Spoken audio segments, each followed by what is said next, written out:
Hello, folks. It's Mike from Drumming for Health and Prosperity, and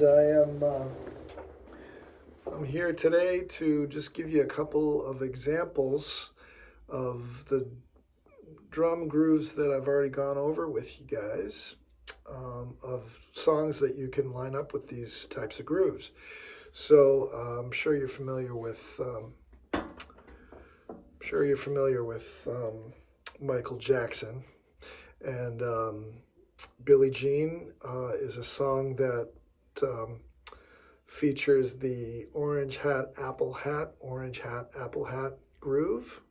So if you want to get down with that one, a lot of these tunes are on YouTube. So if you haven't checked that out on YouTube before, there's a lot of resources on YouTube. If you put in, um, like any song really, um, for instance, Billie Jean, if you type it in the search field and put after it drum sheet or drum groove, you can either see people playing that, so you can actually see what people are playing, or you can put drum sheet, which you not only will see people playing it, but also see the sheet music behind it.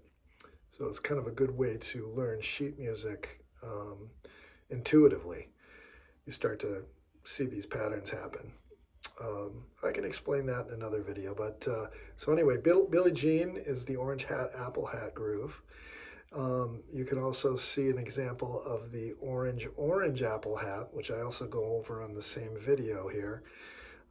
Check that out on the drum set grooves that I'm putting for the playlist there.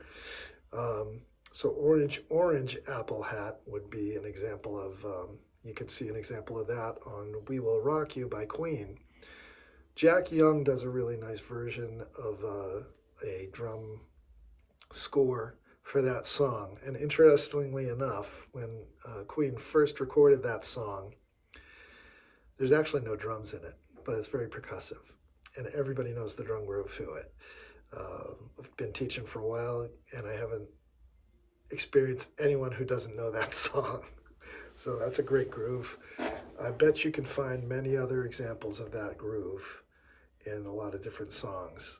You really have to listen hard, though, to hear the bass drum and the snare drum and just pick out those particular instruments in the recording.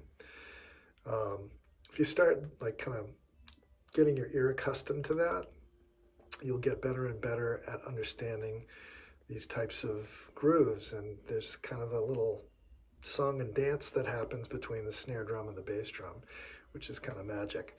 So check that out a little bit and, test your hearing ability. I ask my students what the most important part of their body is when they're playing drums. And usually they're telling me my wrists, my arms.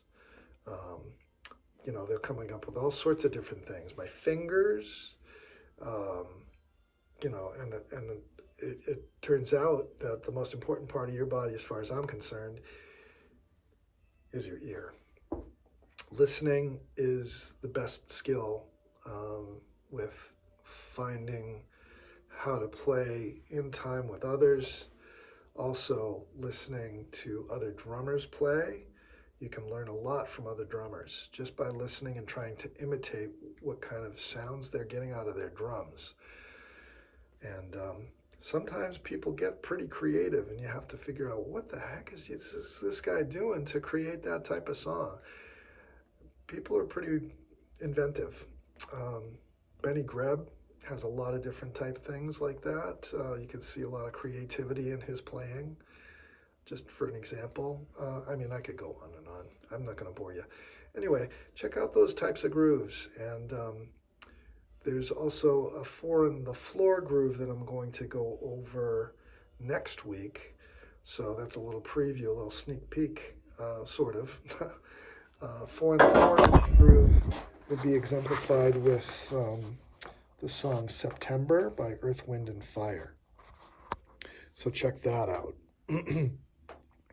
If you want to hear a four in the floor groove, and I'll be going over that next week. So I'm going to be coming out with drum grooves. I'm going to try and make them every Thursday, so stay tuned for those, and I hope to see you next week. Till then, that's all, folks. Have a great night, day, whatever it is, whenever you're seeing this. Bye.